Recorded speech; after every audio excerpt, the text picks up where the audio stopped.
Good morning, everyone. It's really great to be here with you, and it feels a bit, feels like it's another day because I left my home this morning at 5:30. So it doesn't feels like I've had a day and now I've had another day, but it's actually a glorious trip on the train. And this is my first time in this part of North York. So I always go through Yorkshire on the train to various places, but I rarely stop and travel out. So thank you so much for having me here today. The other thing I would say before I get started on presenting on contextual safeguarding is that this is very much an approach. It's not a practice model. So we tend to talk about contextual safeguarding to say, take it away and think about how that might relate to the work that you already do. How might that strengthen or help you frame or communicate what you already do? It's not something that you take in place of something else. So I'm very much sharing what I have to say with you in the spirit of that, in the sense that you will take away and make of this what you think is going to be helpful. In that regard, I have to say North Yorks is one of the few places where we kind of Twitter search a lot on contextual safeguarding just to see who's saying it.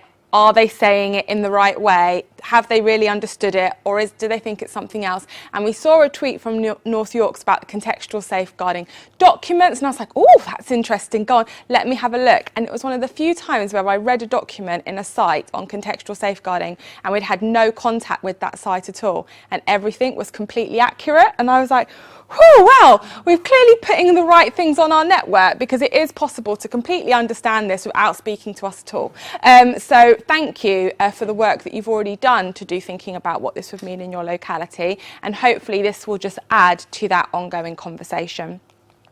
What I wanted to do was to kind of break down the session for you in a few ways. The first is to give you a kind of very brief look back at where we started when we were thinking about contextual safeguarding in 2011 to 2015, when the term was first being developed and thought about, and why it was introduced. Really thinking about what the research evidence base has told us for a number of decades on adolescent development, which you'll all be very familiar with, and particularly what research was increasingly suggesting about the nature of risks outside of family homes, and what particularly serious case reviews and internal case reviewing that we were conducting was telling us about the needs of children and families who are being impacted by that issue. And it's important to understand those two dynamics, because contextual safeguarding really seeks to come in at an intersection between those two and think, how do we resolve a mismatch between the dynamics of adolescence and extra-familial harm that we're seeing emerging case review work and the response that child protection systems have historically offered to young people and to their families when they're affected by those issues.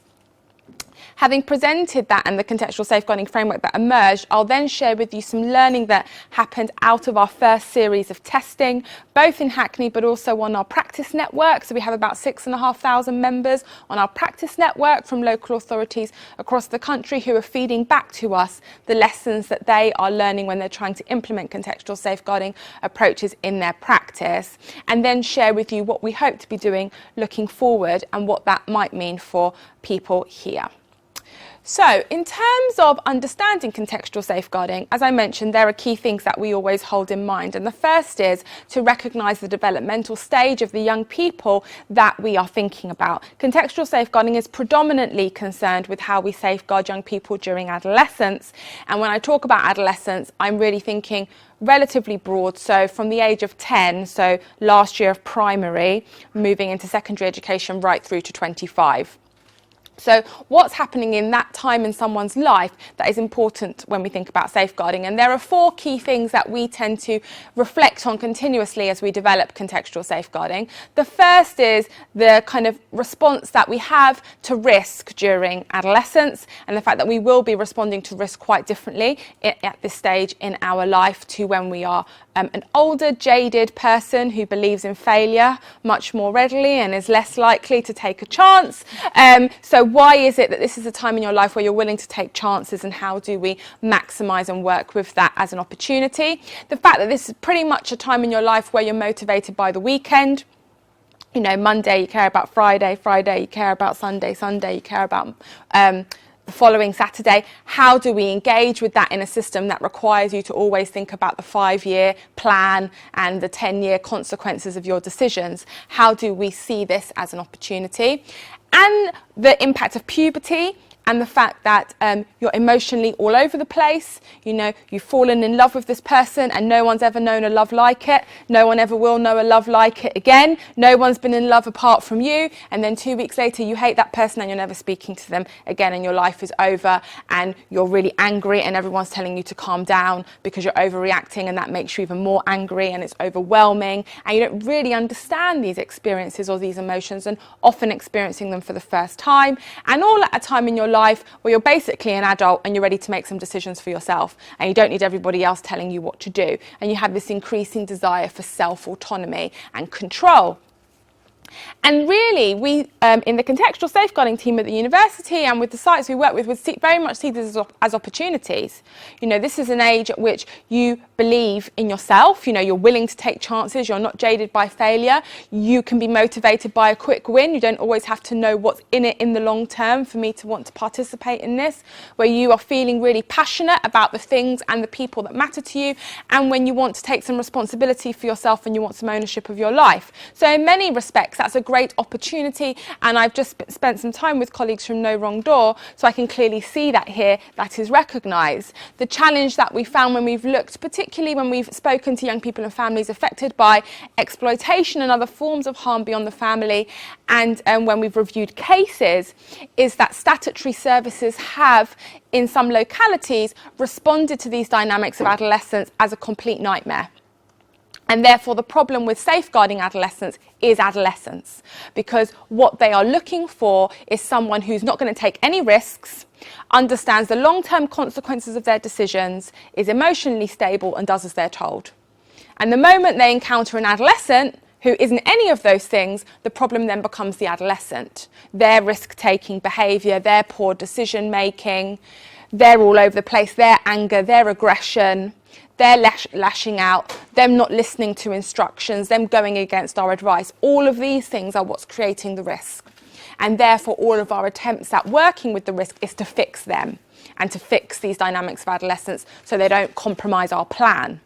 The other issue for us in relation to extra-familial forms of abuse is that these dynamics of adolescence are an absolute dream for anyone that wants to exploit a child. Because you just give them a sense of risk, you offer them a short-term gain, bottle of vodka, ride in a car, 20 quid, whatever it is, acknowledge their emotions as authentic when everyone else is minimising them and play on them. Yes, I am your partner. No one could understand the love we have. No one ever would understand the love we have. I am your best friend. I'm more loyal to you than your parents. No one would ever get it. You know, we get one another. No one else could understand you like me. And encourage them to make decisions that go against the advice of all the adults around them who care about them. They're trying to control you. I would never try to control you. They think you're a child. I know you're not a child. You're older than everyone else around you, you're more like an adult. And it's really easy to manipulate a young person and to exploit them very quickly if you work well with the dynamics of adolescence. And those that groom young people do work very well with the dynamics of adolescence. And historically, that has been an increasing challenge for us because we've been working in services that fight against the dynamics of adolescence.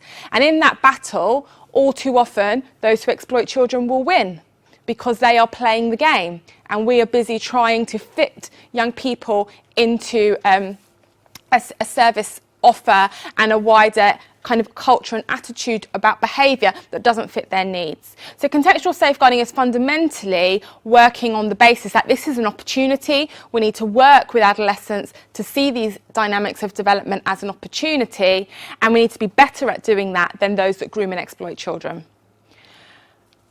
However, we know that most of our adolescents are safe and fine. So it's not enough to just say, oh, it's because they're going through these issues, that's why they're being exploited. No, because most young people will go through those issues and not be exploited. So what we also have to do is to think about adolescence in particular contexts. And the international research has been quite clear on this for over 2 decades, that there are certain contexts in which the dynamics of adolescence can be exploited, in which you can gain access to a young person, groom and harm them. Now, in relation to family contexts, there are the same kind of findings that we know to be true for a number of different forms of harm. Young people living with domestic abuse during adolescence and with previous exposure to domestic abuse are disproportionately featured in statistics around young people who are being exploited or being harmed outside of the home, and young people who are perpetrating that harm, and often they are the same young people. Young people co-offending with older siblings or being victimised alongside their older siblings. Wider experiences of neglect featuring in the backgrounds of some of these young people, and we are getting increasingly called into international schools to do work with them on contextual safeguarding, a number of whom charge up to £30,000 a year for a school place, who are grappling with cases of affluent neglect and parents not being emotionally available to their children, despite those children being raised in very financially privileged and secure settings. So we are definitely encountering neglect in quite a broad way in our work on contextual safeguarding. But the thing that comes up most in case file review, and the thing that tends to emerge most in research into exploitation that focuses on families, is families talking about a loss of control of their children, saying, oh, they used to pick up the phone, now they don't pick up the phone. They used to come home when they were told, now they don't. I don't know who they're talking to. I don't know where the money's coming from. They're stealing from me. They're smashing up the house. I've got younger children. I don't know how to handle this situation. And responses historically focusing on what that parent is or isn't doing right to regain control of that child. So what is the capacity of that parent? Is it that they have a substance misuse issue? Is it that they're in an abusive relationship? Is it that they have a mental health need? Is it that they're working 4 jobs? What is the reason that they've lost control of that child? And then we'll put a plan around that issue, and then they will regain control of that child, often supported through parenting courses and parenting classes. And case review after case review after case review have demonstrated the limitations of that type of approach, and primarily because in cases of extra-familial harm, often the pull factors that overwhelm parents are beyond their front door. So even when families have these issues, there are additional factors beyond the family once the exploitation has set in that require attention, and there'll be a number of families affected by these issues who don't have anything else going on in the family home, and the child is still being exploited. And no context is more significant in that regard than friends.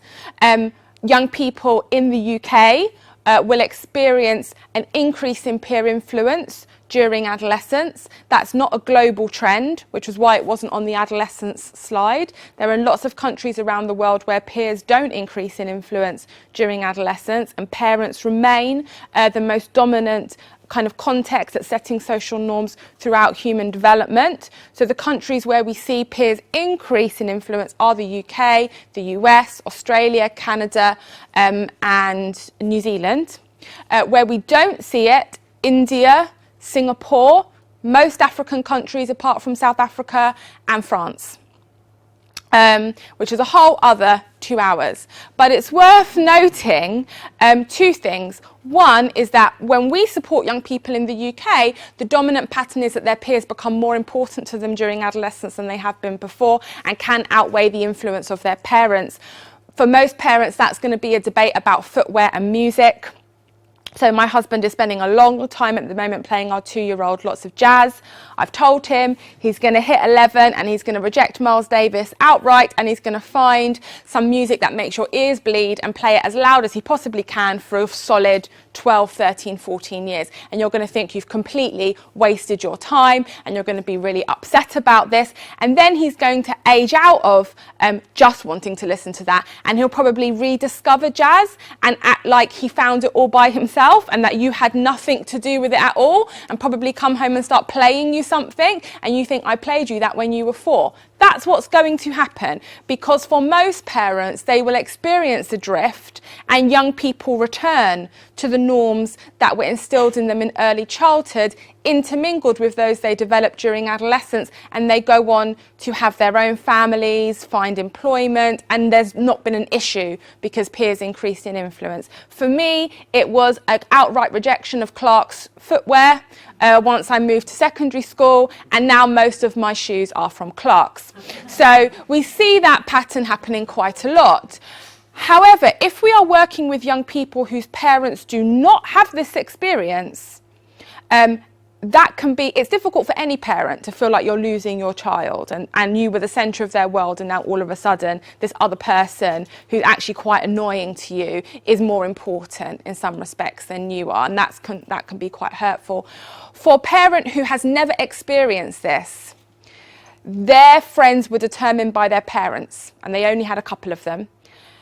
This is a very strange experience, and this isn't about there being a right way or a wrong way. I have no position on whether it's better to be in a country where peers increase in influence or not.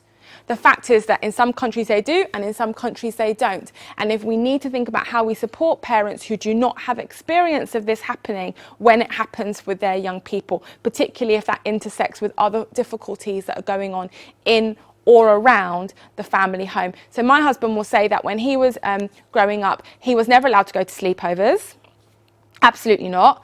His parents were like, who are all these people? No, we don't want them in and out of our house. Your friends are the children of our friends, and that is it. We don't want all of these random people in and out of our house. That was their cultural expectation, which for him was absolutely fine because he's massively antisocial and didn't really want many friends anyway. For some of his siblings, that was a bit more of a stressor. So it's really important to understand these dynamics when we're supporting young people.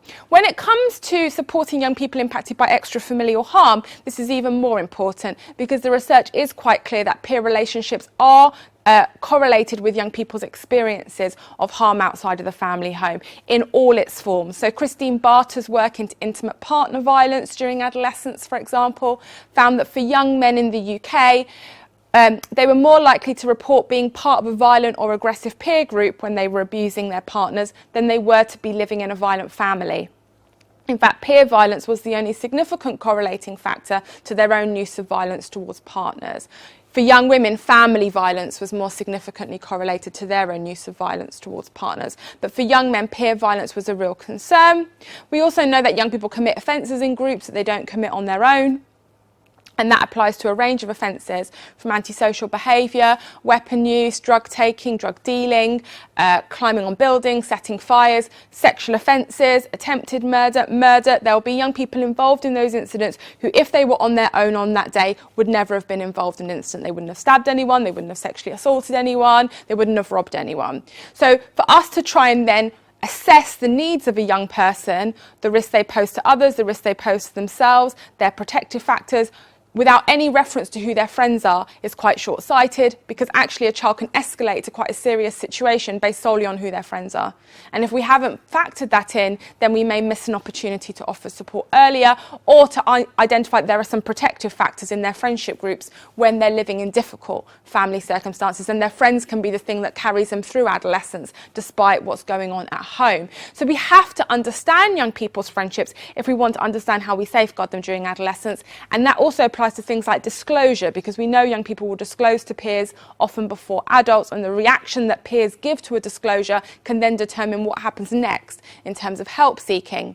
But to understand the dynamics of those friendships, we have to understand the context in which those friendships are forming. Have they formed in school environments? And if they have formed in school environments, what are those environments like? If young people are forming friendships in educational settings where they are effective responses in place to issues like bullying, problematic corridor culture, particularly the lifting of skirts, pinging of bra straps as young people transition between lessons, school environments that are being targeted for the purpose of recruitment into organised criminal activity or drug distribution. If these things can be responded to effectively, then young people are forming friendships in environments where they think that adults can offer them support and will, and that they don't have to handle these things on their own.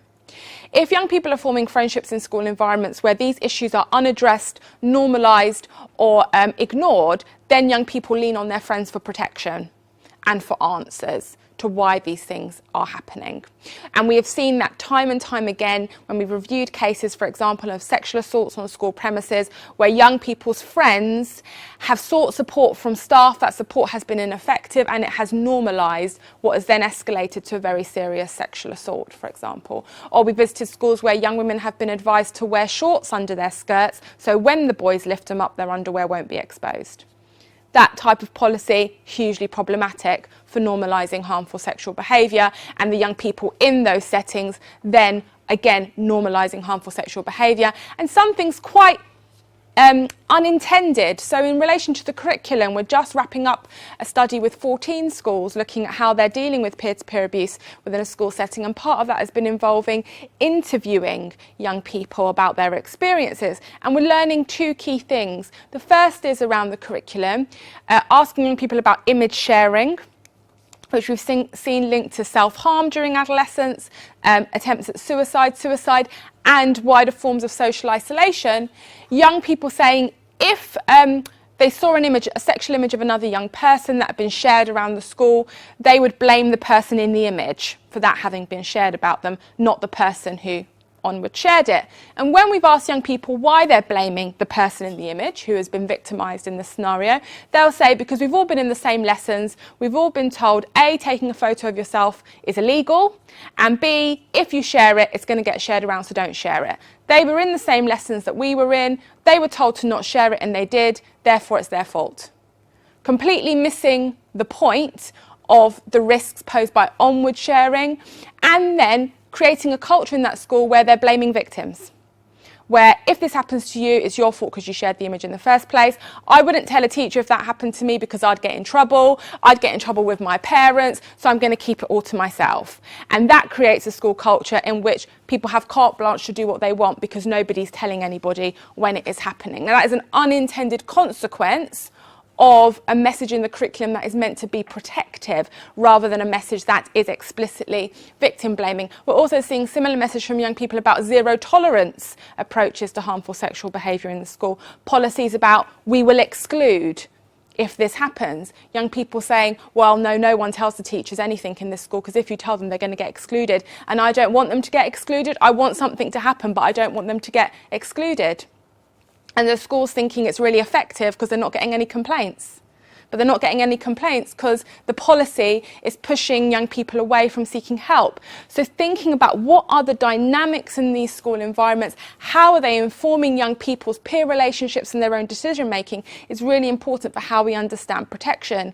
And the same applies in neighbourhood settings. Young people's exposure to street-based victimisation, grooming, robbery is really important to understand. The crime survey suggests young people experiencing about 460,000 incidents of violent crime in any 1 year. Over 70% of that perpetrated by other young people, mostly mobile phone theft, bicycle theft, clothing theft, with the threat of violence or threat of weapon use. These experiences, often early on as they start to travel to school alone, start to go to the park on their own, start to go to shopping centres on their own, informing their sense of safety in the community. Who can they go to stop that from happening a second time?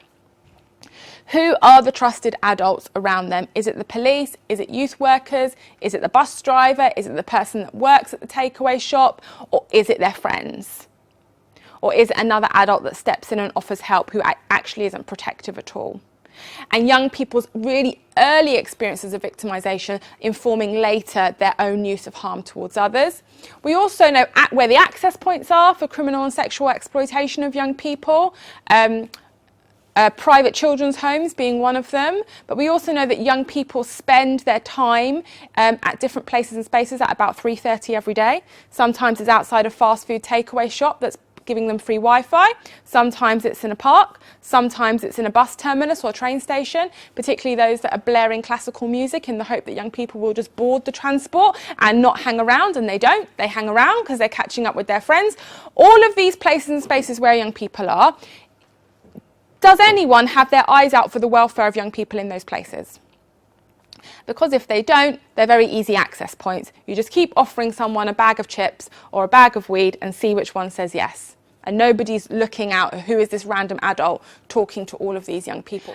So thinking about how we build guardianship in the settings where our young people congregate, not surveillance, but guardianship, and supporting them is really important if we want an effective response to early intervention and prevention. And we also know that young people's experiences of sexual harm often happens in public places during adolescence, as well as private dwellings during house parties. So young people will talk about stairwells, disused garages, disused alleys, parks behind bushes, toilets in shopping centres, backs of cars, certain places where harm regularly occurs. They can generally point those out on a map of a local area or on a route that they may take to get to meet up with friends. Have we adopted a normalisation of those places as places where that thing happens in our work? How do we respond? Do we suggest that young people just stop going there? Or do we feel like we can actually affect change there? And in one of the cases I reviewed at the very start of this work, a young woman was raped on a stairwell, and everyone involved in that rape received a custodial sentence, and there were 6 young people involved in that assault.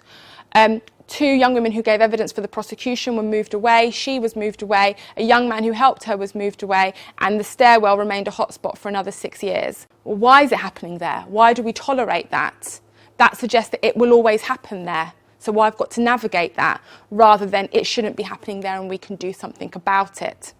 So we know that adolescent vulnerability is highly contextual and that these contexts impact each other all the time and play out both online and offline. Young people routinely ask me to not put an online circle around these circles because it's not a separate world to them. It's part of their friendship group, school and community. It is a public place, the same as the bus stop. So we always think about the online and offline intersecting in these ways. And so the research is calling on us to say, okay, if we want to address exploitation that's occurring outside of families, we know sometimes families are involved in exploitation.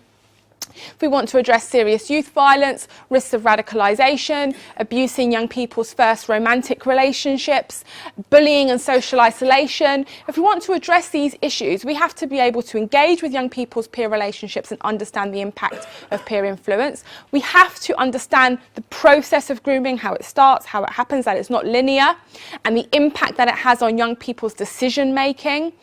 We have to be willing to work alongside young people, and I know that's something you do very well here, building on that sense of agency that they have during adolescence so that they are partners in their plans and their support offers. We have to be able to offer them something that's counteracting whatever they think they're getting out of this, or whatever they might be getting out of this. And that doesn't mean us giving them a bottle of vodka instead of the people that are harming them, but we do need to have a way to think about what it is that vodka gives them and how do we deal with that. And for young people who are experiencing criminal exploitation, we also have to think about how we're going to mitigate the risks of debt. And if you are identifying young people in your area who are being criminally exploited, including young people who might have been moved here, this is an increasing concern for them. The fact that they owe money, and that poses a risk not just to them, but their family and friends, and local authorities being caught off guard when they are being asked the question, I owe £2,000, what are you going to do? Because it's an ethically murky area to get into, but that's not good enough in terms of us being like, oh, we don't really know. We have to have some difficult conversations about what it is we do, even if it is on a case-by-case basis. What are the potential options here? Because that helps us think about the interconnected dynamics of exploitation, whether it's sexual, criminal, peer-to-peer. We will have to engage with the power at play, the consent decisions that are being made, and the exchanges that are happening in these abusive relationships. And how then all of these 5 factors inform those, and how wider socioeconomic factors like poverty, racism, sexism are impacting young people and playing out in the context in which they spend their time. But that is a big ask. And because it is a big ask, we often go into local areas and sit around hearing issues about threshold. Lots and lots and lots of debate about, I tried to refer this child into children's services and I was told it hadn't reached a threshold for ongoing work. Or we're not going to talk about thresholds anymore because that's confusing things. We're just not sure that this child meets our needs, or we can meet their needs, I should say. And when we dig deep into some of those cases, those knotty cases that seem to be challenging local areas, there are a few things that seem to be going on. For some, it's because the child is 17 and a half. And so no one's saying they're not vulnerable, but there's a lot of questions about, well, what could a social care offer be in 6 months? How would we make that work? They're about to age out and they don't reach a threshold for adult services. And that lack of transition is really what is frustrating practitioners. Often, however, it's because the risk that presents significant harm is sitting outside of the family home, not within the family home, and people are not sure, therefore, what they can do about that. So some of these young people might sit in early help services for a long time and then overnight need an emergency placement because they've escalated outside of the home, even though the family's remained stable and is engaging positively in work. Sometimes it's because there is issues in the family and the plan is focusing on the issues in the family, but that's not getting rid of the drug debt. That's not getting rid of the sexual exploitation that's happening at school. It doesn't deal with any of those things. And so that still remains a thorny issue for the young person. Sometimes because the young person is being abused by another young person and not by an adult. We have seen far better responses to adult-perpetrated sexual exploitation in particular, but when it's peer-to-peer, things tend to fall apart. It's not so easy to disrupt a child who is instigating harm as it is to disrupt an adult. If they're all in college together, they're all in school together, they see each other all the time. It's not an adult spending time with another child, and sometimes the person who is accused is younger than the person they're meant to be harming. It gets very difficult, particularly when there's not going to be a criminal justice response, and for a number of these cases there won't be. And so when the police stop, everything can stop, even though people are anxious. And sometimes it's because there isn't an individual child who is escalating. It's a situation or a space that's escalating. So one child experiences something in a school or at a bus stop or on the high street, and then a week later another child experiences something, and then 2 weeks later another child experiences something. And none of those children on their own are escalating, but the context is escalating or the group is escalating, and that's missed because we're not focusing on context or groups, we're focusing on individual children. And so despite practitioners being very concerned, in a number of local areas the system has deprioritised these cases historically. People are very worried. You know, I don't really go into local authorities where practitioners are not worried. They are frustrated with the levers and mechanisms that they're trying to work with to respond to these contextual dynamics of harm. So before we ever do any contextual safeguarding work in an area, we learnt a little bit late in the day that the first thing we had to do is understand the culture in a service and how they situate extra-familial harm and the children impacted by it. If we don't understand that, it's quite difficult to work out what contextual safeguarding would look like in a local area. And one of the ways that we do that is we sample cases to look at decision making, to look at the language in decision making, but also the pathways for young people and what's available for them. So what I thought would be helpful to do is if you could just take up to 10 minutes on your table, see how long you need, to think about 4 children. And these are, I apologise in advance, quite crude splits. People's lives are messier than this, but it is a helpful way of sense checking how you think your service engages with different levels of need. So in terms of a young person coming into children and family services here, if we have child A, this is a child who's at risk of significant harm in an external setting, in a community setting. Say they have been stabbed or they have been sexually assaulted by a peer. This has already happened and we know it's happened. And there are significant concerns about what's going on at home as well. Domestic abuse happening right now, for example. That's child A. Difficulties outside of the home, difficulties inside of the home. Versus child B, who's got some emerging needs outside of the home. Maybe they've been found in possession of drugs, maybe they've been found in possession of a weapon. Maybe they're best friends with someone who we know is being sexually exploited, so we've got some initial concerns about them. And there are also significant problems at home. Maybe domestic abuse happening again, for example. Versus child C, who, like child A, is experiencing significant harm in their community. They have been stabbed, they have been sexually assaulted. But unlike child A, there's no concerns about anything at home. So the parents are taking appropriate steps to safeguard the child. There's appropriate care, there's appropriate concern. And child D, who, like child B, has got some emerging needs outside of the home. There's a suggestion that things might be going wrong, but there's no significant harm yet. But there are no concerns about anything in the family home. What are the pathways for these children? What might be some of the considerations that are being made when they first present at Children and Family Services and as they work through? Where may they end up? Are they going to have a social worker working with them? Would they sit in an early help service? Do you have an active youth service? Where may they float to, and what might be the different offers for those young people? have a conversation for about 10 minutes and then we'll reflect back on that before we think about what that would mean for contextual safeguarding. I just get a sense from the room, what were some of the things you were thinking through on your table, and were there any disagreements? Did everyone find it quite clear, or what were some of the things you were talking through? Anyone want to start? How complex it all is. Absolutely. Regardless of which category you want to come into, there are so many variables. There's issues of consent, there's issues around learning difficulties. Perhaps. Yeah. It's just there's a myriad of variables that you would have to look at. Yeah. To be able to come up with a plan and a decision. Yes. Actually, it's everybody's responsibility. So it isn't, that needs to come straight into safeguarding. Each area of professions that are out there to come together to try to disrupt, and I think that's where it becomes really problematic. Yeah. Working out whose responsibility it is and how it can be a collective responsibility rather than a single agency responsibility. Yeah, absolutely.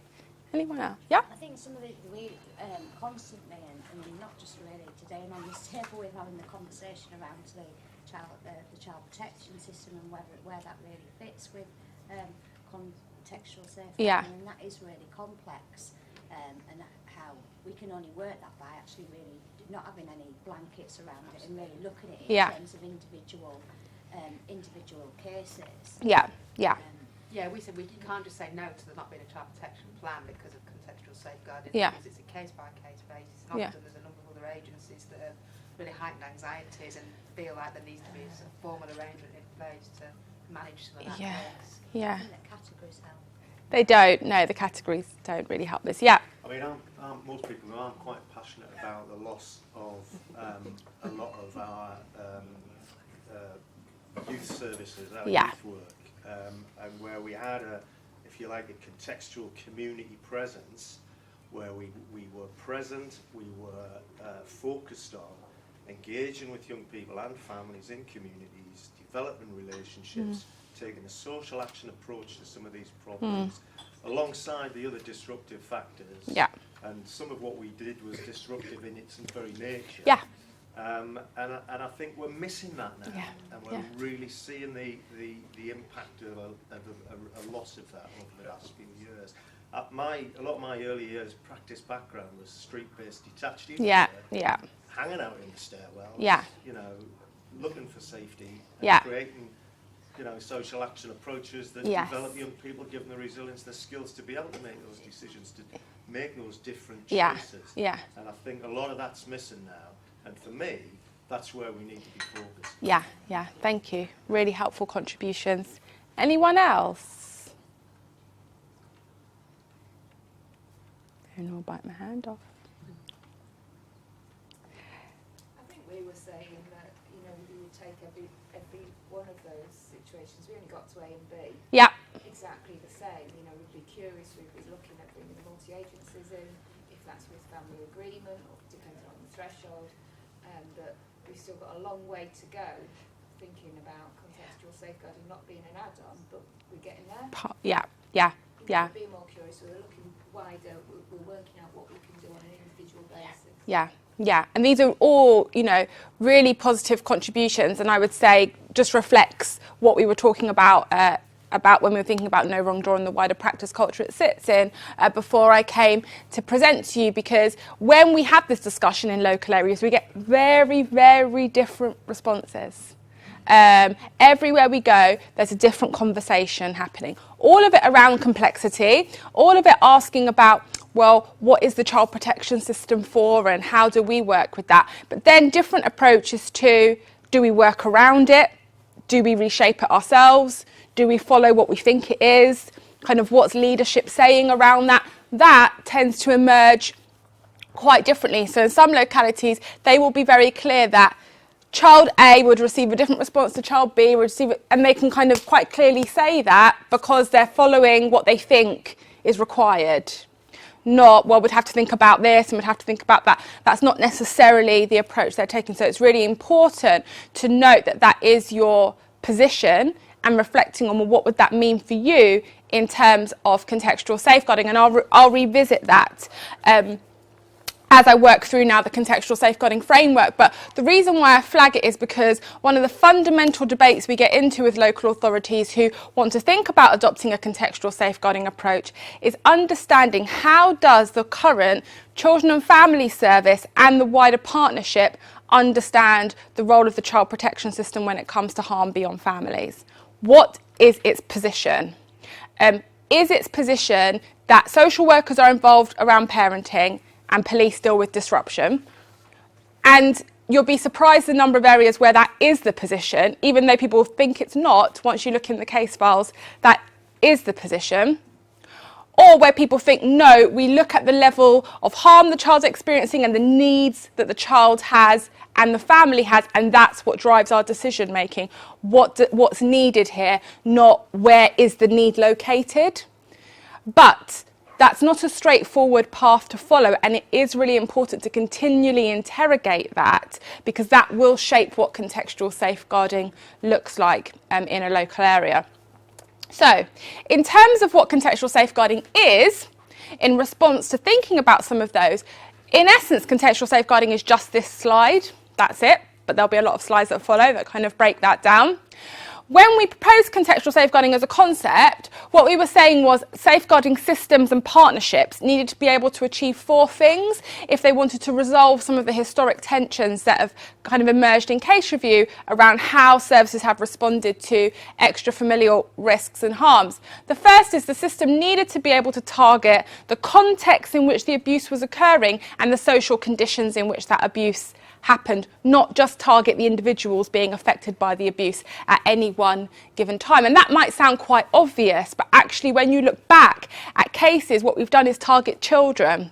We've put them on healthy relationships courses, we've kind of given them anger management courses, we've done whatever we can to try to fix them, and then we've looked at the parents getting more control over that. We've not targeted the environments in which the abuse is occurring so readily if that abuse is not related within the family setting. So it's really important to think, well, if the abuse has happened in school or in this friendship group or in the park, what are we doing about that? Or have we just assumed this is about those kids? It's not about the park or the school. How do we know that? Unless we've really engaged with it from the point at which we've received the referral and we're starting to think about what's needed. Then, how do we do it? What's the framing? And once again, some of these risks have been thought of solely as a community safety issue. We see that particularly around serious youth violence. That's a community safety issue. Gangs is a community safety issue. And we'll deal with the safeguarding stuff. Now, extra-familial harm does require a lens of safeguarding. Doesn't mean that police and community safety aren't essential partners. They are. But the system can't be driven through a crime measure.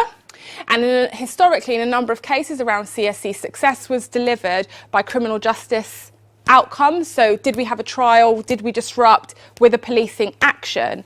That is only part of the process. And as your colleague was mentioning, a lot of the disruption really should be socially and welfare based. Do we have options around that? Are we only working with these extra-familial factors through the lens of community safety and then supporting children and families, or do we have a welfare offer into friendship groups, schools and public spaces where we have a concern about the welfare of children and young people? Just as we might be supporting families on child protection plans or child in need plans where there's no criminal investigation, so too should we be able to support friendship groups or public places where there are concerns but no criminal investigation. We can't wed our safeguarding response to crime investigations in relation to extra-familial harm. But in order to do that, we do require very strong partnerships with a really broad range of people. This can't be about social care, health and police. This has to be about a range of partners, some of whom have included waste management services, residents associations, security industry association, leisure, sports, parks and recreation. Who are the people who have a reach into the places and spaces where the harm is occurring? Are they thought of as safeguarding partners? Not just information sharing agents, actual safeguarding partners. What could they bring to the table? with some of this work, and what do we not have anymore? And in some areas where they are progressing with contextual safeguarding, they have reinvested in detached youth work, which they should never have decommissioned in the first place, to re-engage with some of that. But there are now massive skill set issues and also wider questions about community development as an additional factor in some of that. But these are really important questions to be asking ourselves. And I saw a really interesting partnership when I visited Australia a couple of years ago between forensic psychologists and rubbish collectors.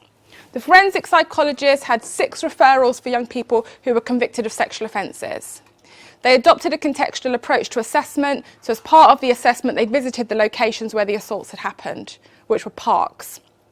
Parks that ran off the backs of houses, lots of parks. They had to understand those places to understand the child, understand the assessment, so that's what they did.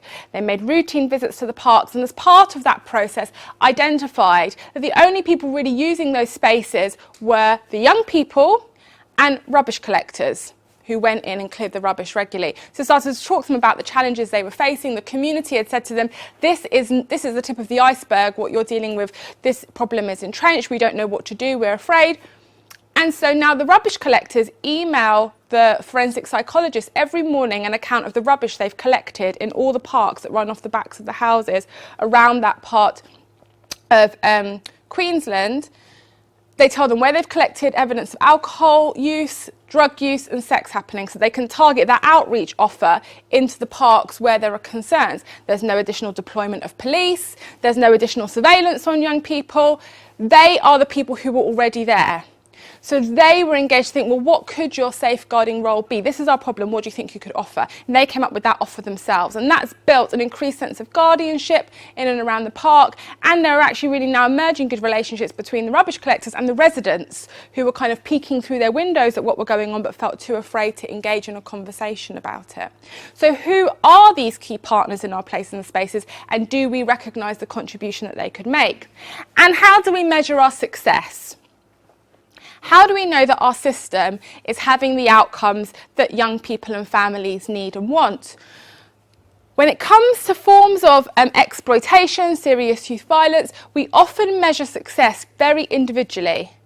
Missing episodes, truancy, training. We kind of go through all of these things that were happening before we got involved and now aren't happening since we've been involved or whatever, as a way of measuring our effectiveness. But how do we actually know that that means anyone's safer?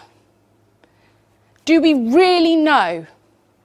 Have we interrogated it enough? We know that children who go missing overnight may stop going missing overnight and start going missing during the day because they've been reported missing overnight, and so people start to move them about during the day instead. We know that some of our young people who are on part-time timetables in education aren't formally missing because they're not meant to be anywhere.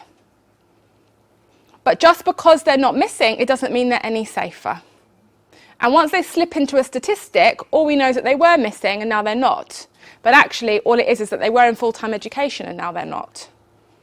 And that's why they're no longer missing, but they're actually still being exploited.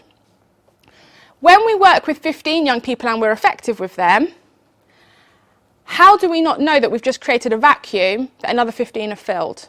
So all we've done is created churn in the process of exploitation. We've safeguarded 15, another 15 have slipped in. Safeguarded those 15, another 15 have slipped in. Have we disrupted the actual source? Is the context where the abuse was happening safer? Or have we just changed the children who are being abused within it? How do we know? Do we know the number of areas in our community where young people feel safe and the number of areas where they feel unsafe? Do we have ambitions around increasing the number of areas where they feel safe? Do we understand why they feel safe in those areas? Or do we understand what would mean we felt they felt safe in those areas? We see a lot of concerns when we visit local areas about McDonald's. And I'm not here to say anything about McDonald's, particularly because I'm being filmed. But what I would say is when we talk to young people, they often say they feel safe in McDonald's because there are other adults there with younger children and it's a well-lit space. So everyone's very anxious because the crime stats are showing it's a hotspot. Young people are congregating there for reasons that they hold. If we don't understand that, we see the policy of, let's just switch off the Wi-Fi. We need to just switch off that Wi-Fi, and then they'll move a bit down the road. And then we don't know where they've gone, and actually we've moved into somewhere where they feel less safe, and we've not understood what's happening at all. So how do we understand safety? How do we measure our success in our system? Is it contextualised? Do we understand the context in which the harm is happening? Do we understand the context in which we're seeing behaviour change? How are we reflecting that back to senior leaders, to commissioners, to each other? There was one young person whose case I reviewed where he was truanting from school, and he was late every day, he was late into lessons, he was using the toilet during classes instead of at break time, and the school had been using sanctions to try to keep him in, and those sanctions were ineffective. So then children's services were contacted about what was going on, and it turned out he had a sibling with a disability, and it was believed that maybe things had got a bit chaotic at home, and if we put in some more support into the family, he'll be able to concentrate more in school and he'll arrive to school on time. The family said they didn't really think that was an issue. They thought things were going okay.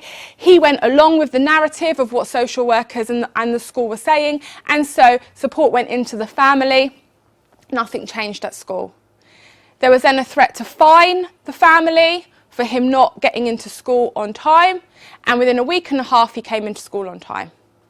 And he came in every day on time, and he came into lessons on time, and he stayed in lessons. So on the face of it, the effective intervention was the threat to fine, because that's what made the truancy drop, and the success measure was truancy. In or out, that's why we're worried. Later that year, I was called in to review his case because he later disclosed that he'd been sexually and physically assaulted by a group of young people, a number of whom were in school with him, although the assault happened in the community. This happened after his truancy went down. It then turned out he'd been coming in late every day because he waited for everybody to be in classrooms before he came into the school building, and then he waited for teachers to be in classrooms before he went into them, and then he used the toilets during lesson time rather than at the break time, because if he used the toilet in the break time, he was assaulted in the toilets. So the moment his truancy went down, his risk went up. And there was no space to properly explore that with him. A, because people went straight to, if there's something going on at school, there's got to be something going on in the family. And he followed that path because he didn't want to say anything. He just went with every excuse that was given. There was not enough curiosity about what could be going on, and no understanding that actually the truancy could be his protective behaviour. That's the thing that was making him safer. So we had to be far more curious in his case, but also identify that actually the school was not a safe place for him to be. And that's what he was doing when he was managing harm in that setting.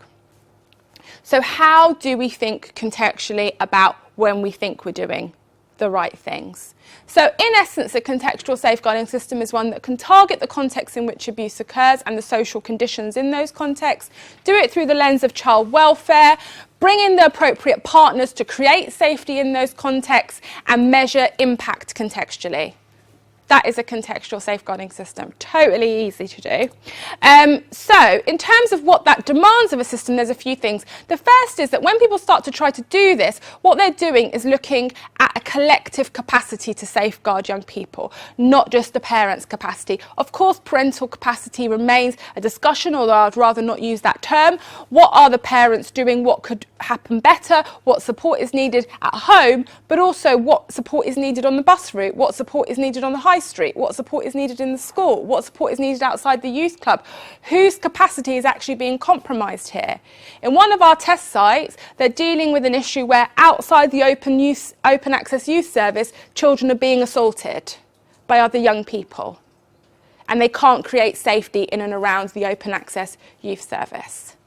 That is not the parents of those children whose capacity is being compromised because other young people are assaulting their children outside the youth club.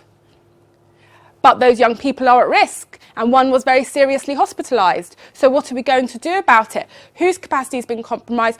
Who can make a difference? And who is compromising that capacity. And that means that safeguarding being everybody's responsibility or everybody's business is about everybody creating safe spaces together. It's not about everybody making referrals to children's services, which is what it ends up being shorthand, is you will be alert to the signs of abuse and then you will phone us and then we'll go and visit the family and then we won't know what to do because we actually need you all on board to create safety for this young person. Because what we've done, we've trained taxi drivers, we've trained security staff, we've trained hoteliers. All these people have been trained to pick up the phone, not to build a plan around creating safety in the hotel or in the park or in the public space. And that's actually what we need from those partners. We also have to understand the significance that peer relationships pose to young people and work out how we build that into our practice. I built this map following a case review that I ran of a young person. This 11-year-old girl in the middle of this map, she disclosed being sexually abused by everyone running along the top of this map and down the side of it. They were all aged 13 to 15 years old.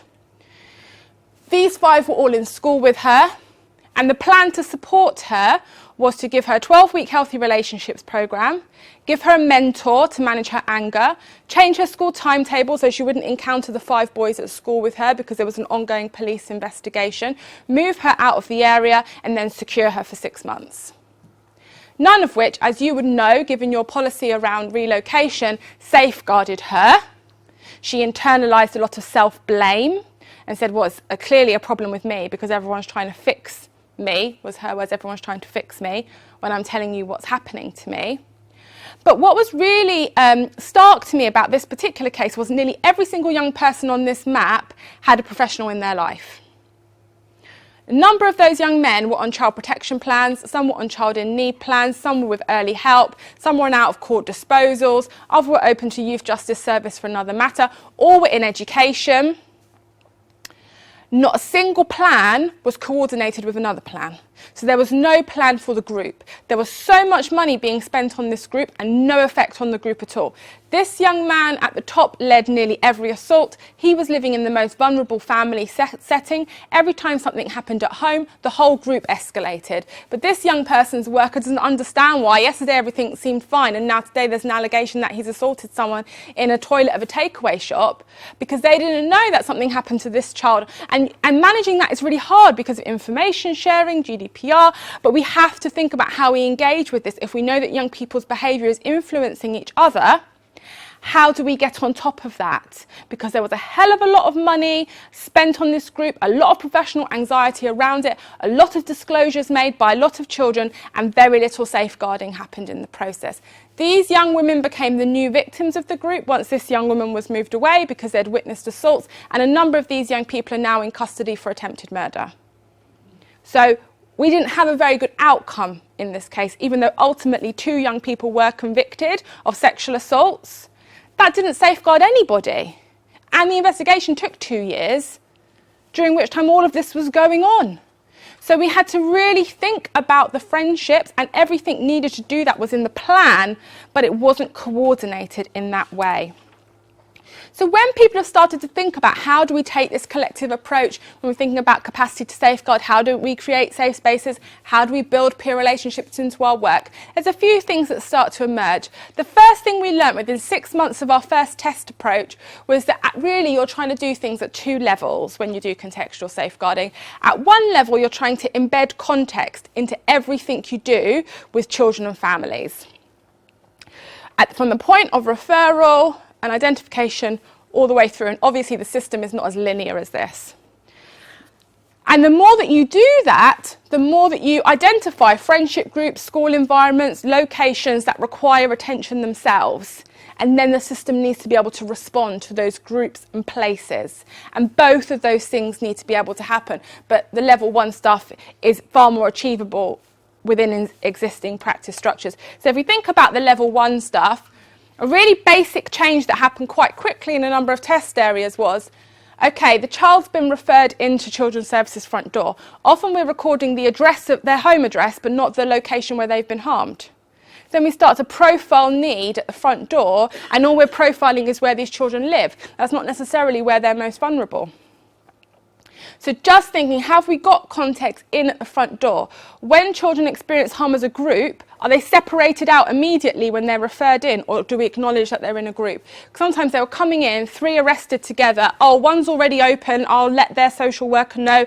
That person, okay, no, we'll offer them early help. That one's closed. The whole group information's lost. There's no action around the group, and then the child that was closed bounces back in 2 weeks later, still connected to that child that's open there. Really thinking about, have we captured the contextual dynamics at the moment the child comes into the service? How do we apply threshold then at the point of screening? And then when we think about assessment, how do we draw context in? And I'm going to talk a bit about that and follow that through in terms of planning. So when we're thinking about when we're assessing what a young person needs, constantly looking for opportunities to bring context into that work. We're seeing attempts to do a lot of mapping work with young people, printing off maps of local areas or school buildings or very specific locations, or pin dropping them on tablets or phones if young people prefer to do that, and giving them crayons or using the iPad to colour code maps, red, amber, green, where do you feel safe, unsafe, neutral. Young people engaging quite well in that, even when they're not disclosing why they feel unsafe in a particular locality or why they feel safe. Obviously, trusted relationships are really important, otherwise we don't know that a young person trusts us to tell us where they feel safe or unsafe, may just tell us what they think we want them to say. But if we are doing that work and we're identifying a red space for a young person, their red space may be bang where we ask them to come and meet us every time, or in the location where the intervention is, or they may have to travel through a red zone to get to school, or whatever it is. Do you have any green people in your red zone? Could I help you find a green person? Do we have contacts in community? Are we engaging with local businesses where we haven't got concerns? Because obviously we know we have local businesses where we do have concerns. Do we know where we could go to find a green person for a young person who needs to get from A to B safely and they're travelling through a red zone to do it? Does that give us a step at a sense of trust? We worked with one voluntary sector organisation who was trialling this, and a young woman was truanting from school. She identified the route to school was a red zone for her, so the voluntary sector worker spoke to her, spoke to her sister, did a walk with her, a number of different ways to walk to school, and then with her consent spoke to 2 shopkeepers who they knew they could trust, who were part of the community. They were part of the community, so they could work with partnerships to make that decision. With the consent of that young person, went in and said, if this young person feels anxious on their route to school, can they come into your shop? Not this is why, because actually we didn't even know why they felt anxious at the time. They agreed, so then when the young person left her house, her sister texted the Safer Schools officer that she'd gone, she walked her route, she knew her green people, she got to school, she let the schools officer know, he texted her sister. When she left, they did the same thing. Truancy declined within a couple of weeks. Now, we still don't know why that was a red zone, but what it did do was engender some trust and belief that professionals could offer some support, that they could listen, that they could plan alongside you, and kept that child with her and reduced the truancy in the process. It's really important to think about where are our opportunities to leverage our influence and try and support a young person, not just do the map for the assessment and then the plan that's exactly the same. What does the map tell us about what this young person needs? At the point at which the first call is made, do you know anything about your young person's friends? Do you know any of their parents? Do you have any concerns? Do you have any friends that you're really, you're spending a lot of time with, you get on with the parents? Really giving the parents the chance to talk about friends, to talk about places, seems to open up the conversation. And the more that we do that, the more we can identify contexts where harm might be occurring. So we might then start to identify friendship groups that are important to a young person. We've seen work with young people to map their friendship groups. Who are your friends? Not just so we know who you know, but where are the opportunities for support? So in this map that happened between a young person and a professional, saying, well, this is my best friend, I've known them since primary school, we used to live on the same estate, our parents know each other. That was a relationship professionals were really concerned about, but the mapping work suggested there's absolutely no point trying to disrupt that relationship. We have to work out how we're going to create some safety here. The parents know each other, maybe that's an opportunity to do some work with them together. Could we offer some positive activities to them? Could we take that risk rather than saying we don't want them together because this is a long-standing friendship and at the moment looks like it's going to continue? I've known this young person from football, I see them only at practices. Okay, but this seems to be a really positive friendship, so how could we nurture that? The football coach, could we get them on board? Could they help us think about that friendship a bit more? So using the map generated by the young person to start develop planning with them, as well as mapping the connections between cases where it's felt that is helpful. I'm working with this young person, you're working with that young person, you're working with that young person.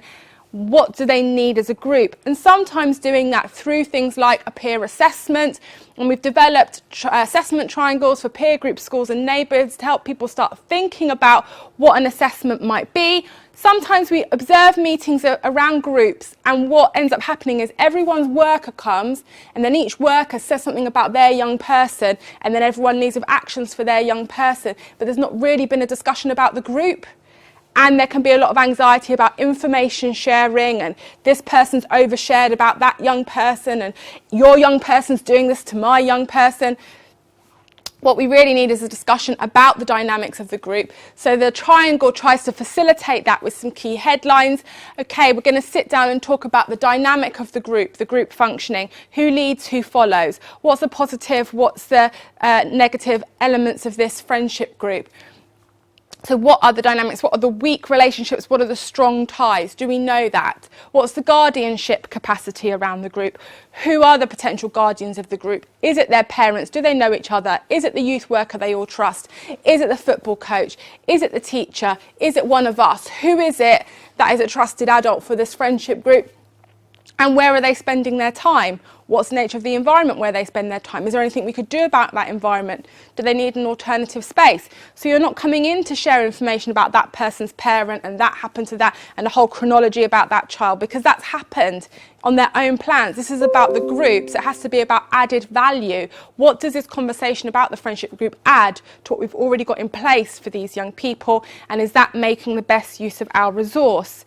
And that may require support from leaders in terms of the policies that might need to be in place to support that type of information sharing and working, and helping practitioners to think about how you elevate a conversation from being about groups, from being about individuals to being about groups, because that is quite a difficult transition to make sometimes. As well as thinking about, do we understand the places and spaces that young people are talking to us about? When they're saying this happened here or there, do we even know what that means? How much do we know our community? And that will vary place by place. We know practitioners often go into people's homes, have a look around, they know what they're looking, they think they know what they're looking for, and often they do.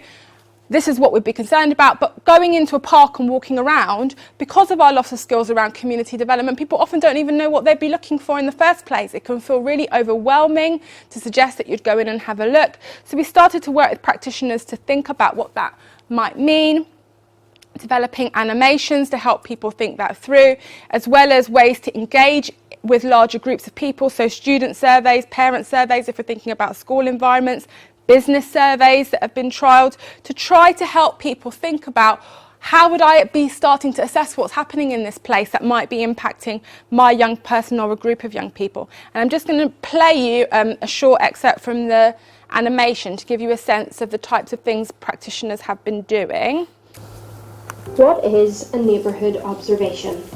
Brought to you by the Contextual Safeguarding Network and Hackney Children and Family Service. This short video describes how to carry out a neighbourhood observation as part of a neighbourhood assessment. When social workers or practitioners carry out assessments of children and families, they will often visit the family home and observe the home environment. This might mean getting a sense of what the home is like and observing interactions between children and their parents. Observations of the family home can help practitioners build a picture of what is happening and any potential concerns, but also protective factors and what is working well. This can form the basis of ideas to support families and develop interventions. But what do you do if you are assessing a neighbourhood rather than a family? When assessing a neighbourhood, practitioners need to build a picture of the local area under assessment. What is happening there, and what harm or protective factors may be facilitated by the area itself. Neighbourhood observations can help with this. Neighbourhood observations should be part of neighbourhood assessments, which are concerned with safety and welfare, and therefore are not restricted to the identification of crime and antisocial behaviour. In this sense, they are broader than community safety or policing disruption work, although this may be a feature on occasion, and are more closely aligned to safeguarding young people's welfare. While practitioners may visit the area under assessment for other reasons, such as speaking to local residents or young people, it is important to visit the area for the purpose of specifically observing the local environment. This means visiting and spending time walking around the location. When carrying out a neighbourhood assessment, practitioners want to get a better understanding of what the area is like. For example, what is the area? Is it a large park or an estate? Or is it a very small area, such as a stairwell or a specific shop? Are there aspects of the built environment worth noting, such as walkways, the presence of CCTV, or things that may reduce visibility, such as broken lights, bushes, or boarded up areas? But also, what are the strengths of the area? Are there opportunities to increase safety and protect the welfare of young people? Maybe a youth club with activities for young people, or a well-known member of the community who has a relationship with young people. Walking around helps you to become familiar with the area itself. By visiting, practitioners can also consider what the area is being used for, and any evidence of harm or strengths. For example, does the area look worn down? Is there evidence of drug use or alcohol consumption? Are you able to observe anything that might pose a risk to young people? Observations also allow practitioners to engage with the local community and identify potential guardians. Guardians are people in the community who have responsibility in the area and could provide a safeguarding role. For example, a local business owner might know the young people in the area and want to be involved in supporting interventions. Observations can help you to think about who might be part of an intervention and what they might need. For example, safeguarding training or contact details of local services. When carrying out observations, it is important to note down what you see. The Contextual Safeguarding team have developed an observation template to support this. This provides a number of prompts to think about. So, what does this mean in practice? In Hackney, observations allowed practitioners to understand the context in which harm was occurring. In one assessment, following a referral related to concerns of sexual exploitation and drug use in a stairwell, practitioners visited the area and found that the stairwell had limited lighting, the windows were boarded up, and there were no emergency exits. These observations formed the basis of the intervention. This has brought some practitioners back to being like, oh God, yeah, that's what we were doing anyway, and others being like feeling quite anxious and uncomfortable about it. So it's really important to think about how practitioners in your locality would engage. Do they visit areas anyway? What we found with some practitioners visiting homes, walking straight through an area and not really looking at the area at all, just getting in the car, getting into the house, coming back to the house, not thinking about the built environment around or the route the child has to walk once they leave their front door. So really encouraging engagement in the space is really important. And we're starting to get reports back from different localities who are trying to adopt this type of approach. In one, they were talking about a situation where young people were being groomed into drug dealing and approached outside the local library after a takeaway shop had switched off their Wi-Fi, and they moved from the takeaway shop to the library to access the Wi-Fi. The library had complained about the numbers of young people in the library, which is another discussion altogether. And so there was a visit to the library to understand what was going on and try to put some support in place. And part of that involved observing what was happening around the library and then developing support. And the practitioner reported that looking at responding to young people in this situation through a contextual safeguarding lens allowed all key partners to work together and understand their role in supporting and safeguarding young people in the space. This led to a decrease in antisocial antisocial behaviour, and help to form a stronger relationship between the young people and the library staff, ultimately creating a safer space for young people to socialise. This in turn has had a longer impact on safeguarding young people engaging in this space, as the library staff are more confident in engaging with young people and identifying and raising safeguarding concerns. They initially built a pop-up youth club in the library and then worked with the library staff to maintain the support once the pop-up youth club was no longer there. All of this work has required quite a lot of development of policy in a number of local areas, attempts at thinking about when should we be involved in supporting a friendship group or a location, because you can't intervene with every bus stop where someone's phone is stolen, where, when do you need to resource more support. So thinking about thresholds, thinking about case management systems. I'm not sure which case management system you use here. Liquid Logic. So they are currently embedding some of the contextual recommendations into their system, because all the new test sites use Liquid Logic, so that you can start to record some more of these things on the case management system. But we also had to seek legal advice from a QC around peer assessment and peer mapping, and that legal advice is available to ensure that it was appropriate, and always holding children's rights in mind as that work continues, as well as thinking about information sharing frameworks for engaging a much wider pool of partners in meetings, particularly meetings about locations, not meetings about individuals. So if you want the pharmacy to attend and you want the residents association to attend, how do you ensure that that can happen safely and lead to planning? So at the moment, we're currently testing in these localities, Bristol, Kent, Knowsley, Swansea, Wiltshire, and then 4 London boroughs. We have another 25 localities who are testing without our presence, and we're kind of engaging with them at arm's length to build in learning about what people are doing when they don't have the team supporting them. And we tend to work with areas through a 3-stage process. The first is to create what contextual safeguarding looks like for them in their own operating framework, so to what extent they already do this, and what changes they would want to make to create that version of their system. We then run that through a series of tests before thinking about the learning from the tests and supporting them to think about how they would embed that across their services. Some of the things that we've seen change in some localities is a shift in how social care in particular are engaging with these.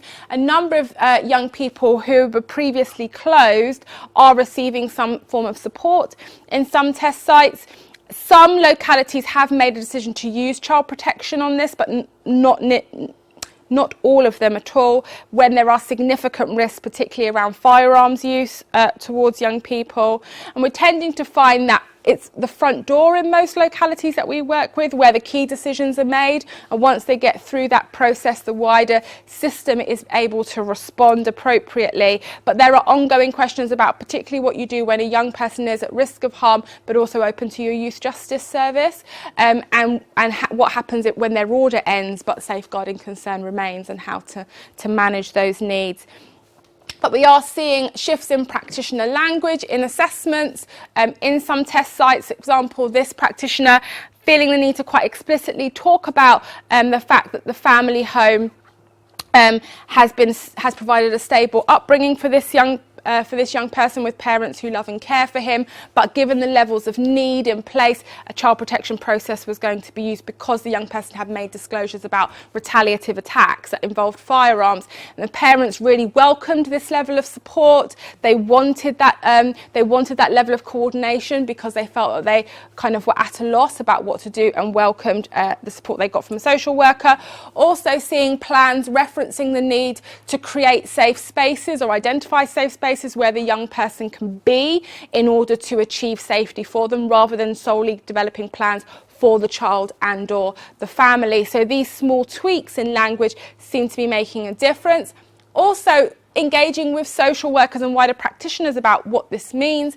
And we're seeing social workers engaging in 3 key elements of core work: advocating on behalf of young people and their families for change to occur in extra-familial settings, so advocating for an intervention in a public place or in a school. One young woman who was assaulted on the school bus, for example, advocating that the bus company take steps to support her so that she could feel safe in travelling to and from school. So there's been a need for kind of sometimes brokerage of relationships where things feel too big for families to get hold of themselves, and coordinating what can be quite complex plans and systems to create safety in public spaces. But this absolutely hasn't been about social workers becoming detached youth workers, housing officers and security staff. This is about forging those links and holding everyone very focused on the plan at hand being about safeguarding the welfare of that child or group of children, rather than disrupting this bit of crime or reducing antisocial behaviour here. These are after effects of that. It's also encouraging staff to state when they just don't know what to do, and often being a fear in some localities that they always had to find something to do, and if it felt too overwhelming then they retreated back to the parents need to do this or the child needs to do that because they didn't know what to do, and actually saying, well, actually this is really hard and we don't know what to do, or we need the partners involved because it's really complicated, has been very important. And using multi-agency meetings to advocate and raise concerns about context as well as about children and families is really important. And much of this in some areas is still framed around preventing family breakdown, because what we are seeing is kind of, if we're not acting and getting in sooner, the family feeling completely unable to cope, particularly around criminal exploitation. So just to finish up, in terms of the national picture on this, we are engaging with a series of key stakeholders around the work. We host a UK advisory panel on contextual safeguarding that's chaired by Des Holmes, and that meets twice a year. Government departments from England, Wales and Scotland attend that meeting, as well as regulators and practice associations to discuss the learning that's emerging from test sites and the needs that relate to policy and legislation. We also have a voluntary and community sector collective who are meeting to discuss changes being made within voluntary organisations to accommodate some of this thinking. We know large children's charities like Bernardo's and the Children's Society are engaging with this, but so are a number of small organisations, and we're trying to ensure that those small and medium-sized organisations have the support they need. And we also host a local authority implementation group for local authorities to come together who are trying to implement this so that they can share peer learning and develop sector-led learning around the work. As was mentioned at the start, contextual safeguarding is in working together to safeguard children in two key ways. The first way is the section called Contextual Safeguarding that references the different forms of extra-familial harm, are forms of abuse, but also that plans need to address the environmental factors attached to those forms of harm and not just the children and families affected by them. The other way in which it's included, however, is in 5 sentence changes in the document that, if you're a geek like me, you analyse pre and post consultation documents and you find them. So in terms of contextual safeguarding, these are the 5. There was an insertion in relation to early help services, stating that they could also be offered in response to emerging thematic concerns in context, not just in relation to children and families. There was a line added around information sharing related to children who appear associated to the same contexts or locations, not just children associated through familial links. There's a reference to social work assessment, needing to understand the level of need and risk in or faced by a family, and the previous version had only said in a family, which is quite important in the sense of being able to look outside and encouraging people to do that more consistently. For partner organisations to have arrangements in place for creating a culture of safety, equality and protection within the services they provide. That applies to things like leisure and transport services, for example, who may be providing services for young people. And for context impacting the welfare of young people open to youth justice services, also needing to be flagged within partnership agencies. I hope it's been a helpful introduction for you and giving you some things to think about. We do run a practice network, and I know a number of your staff are members. It's completely free for people to join, and they can access all of the resources that I've talked about today and will be notified when new resources are published.